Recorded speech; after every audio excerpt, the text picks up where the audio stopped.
नमस्कार दोस्तों। आपका स्वागत करता हूं आप ही के यूट्यूब चैनल में। वीडियो को स्टार्ट करने से पहले आप सभी से रिक्वेस्ट करूंगा, अगर अभी तक आपने चैनल को सब्सक्राइब नहीं किया तो इससे रिक्वेस्ट ऑल प्लीज चैनल को सब्सक्राइब कीजिए।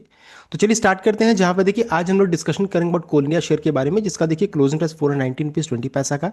कंपनी ने देखिए रिजल्ट का अनाउंसमेंट कर दिया है, साथ साथ कंपनी ने डिविडेंड अनाउंसमेंट किया है, रिकॉर्ड डेट का भी अनाउंसमेंट कर दिया है। इन सभी चीज़ों को चेक करेंगे। साथ साथ कोल इंडिया के लिए इंपॉर्टेंट लेवल्स क्या रहेगा उसको भी चेक करेंगे। एंड उसके अलावा यूएस इंडिया ट्रेड डील से क्या खतरा मंडरा रहा है खोलने के ऊपर, वो भी चेक किया जाएगा। तो इन सभी चीज़ों को चेक किया जाएगा। साथ साथ आईपीओ के बारे में भी डिस्कशन करेंगे।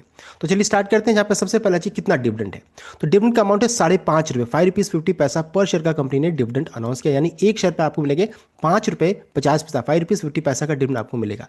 जिसका रिकॉर्ड डेट 18 Feb 2026 का फिक्स किया गया। यानी जो भी 17 फरवरी तक इस शेयर को खरीद करके रिकॉर्डेड 18 फरवरी तक रखेंगे, वही इस डिविडेंड के लिए एलिजिबल रहेंगे। पेमेंट कब तक हो जाएगा थर्ड इंटरिम डिविडेंड का, तो देखिए बता रहे ऑन और बिफोर 13 मार्च तक इस डिविडेंड का पेमेंट भी कर दिया जाएगा। तो ये हो गया डिविडेंड रिलेटेड अपडेट। नेक्स्ट है रिजल्ट कैसा आया है, क्या रिजल्ट ने मार्केट एक्सपेक्टेशन को मीट किया कि नहीं किया, उसको हम लोग चेक करेंगे। सबसे पहले जी देखिए ये लेटेस्ट रिजल्ट, ये कंपनी का लास्ट एक रिजल्ट, ये आपका प्रीवियस क्वार्टर का है। रेवेन्यू को चेक करेंगे। देखिए रेवेन्यू 34,924 का देखने को मिल रहा है। लास्ट ईयर था 36,000, यानी ईयरली बेसिस में 36 से घट करके 34 हो गया, यानी कि 5% का गिरावट। क्वार्टरली बेसिस में 30,000 से बढ़ करके 34,924, यानी कि 16% का उछाल, यानी कि रेवेन्यू मिला जुला सा मिक्स्ड हो गया। इनकम को चेक कीजिए, जिसमें अदर इनकम जोड़ने के बाद बन जाएगा टोटल इनकम। तो देखिए 37,000, लास्ट ईयर था 39,000। ईयरली बेसिस यानी पिछले साल से कंपेयर कीजिएगा तो गिरावट है। क्वार्टरली बेसिस में 32 से बढ़कर के 37, यानी पिछले क्वार्टर से कंपेयर कीजिएगा तो इंक्रीज कर रहा है, बढ़कर आ रहा है। तो यहाँ तक तो ठीक ठाक सा है, मिला जुला सा है, कहने का ही मतलब है। अब इस इनकम को जनरेट करने में एक्सपेंस यानी खर्च कितना, तो एक्सपेंस 28 का, लास्ट ईयर था 27, यानी एक्सपेंस खर्च बढ़कर आ रहा है ईयरली बेसिस में। एंड क्वार्टरली बेसिस में एक्सपेंस 26 से बढ़कर के 28 हो गया। देखिए एक्सपेंस बहुत ज़्यादा बढ़ा है। इनकम और एक्सपेंस को माइनस करेंगे तो आपका आ जाएगा ऑपरेशनल प्रॉफिट 9,183 का, लास्ट ईयर था 11,721, यानी ईयरली बेसिस में डिक्रीज किया है, घट कर आ रहा है profit, operational profit. And quarterly basis में लेकिन बढ़कर आ रहा है 5,900 से बढ़कर के 9,183, देख सकते हैं।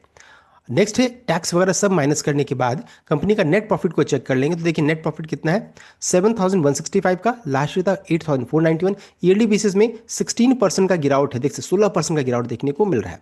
एंड क्वार्टरली बेसिस में 4,262 से बढ़ करके 7,001, यानी कि 68% का उछाल भी यहाँ पर देखने को मिल रहा है। तो रिजल्ट देख सकते हैं ना, मिला जुला सा रिजल्ट यहाँ पर देखने को ना, मिक्स काइंड ऑफ रिजल्ट यहाँ पर देखने को मिल रहा है। बिकॉज क्वार्टरली बेसिस में प्रदर्शन जो रहता है, ईयरली बेसिस पर प्रदर्शन उतना बढ़िया नजर नहीं आ रहा है। ईपीएस को भी चेक कर लेंगे तो ईपीएस 11.61 का, लास्ट ईयर था 13.80, यानी ईपीएस साल दर साल में घट कर आ रहा है। क्वार्टरली बेसिस 7.07 से ईपीएस बढ़ करके 11.61 यहाँ पर देखने को मिल रहा है। देख सकते हैं रिजल्ट हो गया मिला जुला सा, मिक्स काइंड ऑफ। एंड सब कुछ डिपेंड करेगा मार्केट के मूड माहौल के ऊपर में। अब रिजल्ट क्या मार्केट के एक्सपेक्टेशन को मीट किया कि नहीं किया। तो रेवेन्यू का देखिए, रेवेन्यू 35,779 का, एक्सपेक्टेड रेवेन्यू कितना है तो 34,033 का, देख सकते हैं। तो यहाँ पर ये है कि अभी मार्केट एक्सपेक्टेशन को अगर चेक करेंगे, मार्केट आया कितना 34,924, देख सकते हैं। तो ये आ रहा है, मार्केट एक्सपेक्टेशन को चेक करेंगे तो वो मीट यहाँ पर कर चुका है। बिकॉज एक्सपेक्टेड रेवेन्यू कितना है 34,033 का, और ये कितना है 34,924, ये पिछली बार यहाँ पर बताया जा रहा है। देख सकते हैं तो मार्केट ने जितना सोचा था उससे ऊपर देखने को मिल रहा है एक्सपेक्टेड रेवेन्यू।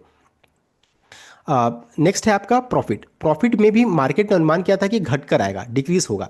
कितना एक्सपेक्टेशन था तो 6,170 का, आया है कितना 7,160, यानी कि मार्केट एक्सपेक्टेशन को रिजल्ट ने मीट किया है, ये देख सकते हैं। तो मार्केट एक्सपेक्टेशन को रिजल्ट ने मीट किया है, लेकिन ओवरऑल चेक कीजिएगा तो रिजल्ट ईयरली बेसिस में चूंकि घट कर आ रहा है, इसलिए थोड़ा मिला जुला सा, थोड़ा सावधानी से ट्रीट करने की जरूरत रहेगी यहाँ पर।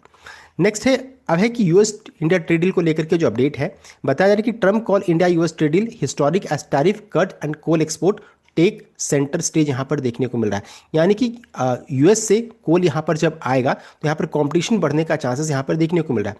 आज अगर चेक कीजिएगा तो खुद डोनाल्ड ट्रम्प ने देखिए भाषण में क्या कहा, इनके जो ट्रूथ वेबसाइट जो रहता है उसमें सब अपडेट आ रहा है कि US president Donald Trump says America is now the number one energy producer in the world. We are becoming massive energy exporter. In just past few months, we have made historic trade deals with Japan, Korea, India and other to increase our coal export. देख सकते हैं coal export dramatically.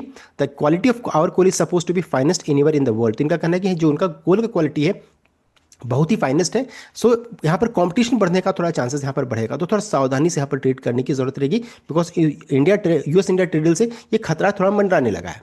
Next साथ ही साथ यहाँ पर अभी कोयला sector में हड़ताल के दौरान नहीं मिलेगा छुट्टी काम पर आने का, पर श्रमिकों को सुरक्षा। तो यहाँ पर भी हड़ताल भी कोयला में जा रहा है, जाने की बात हो रही है, क्योंकि यहाँ पर जो अभी चूंकि यूएस इंडिया ट्रेड डील सबको पसंद नहीं आ रहा है, तो ये भी यहाँ पर है, खबर आ रही है, तो इस चीज़ को ध्यान दीजिएगा।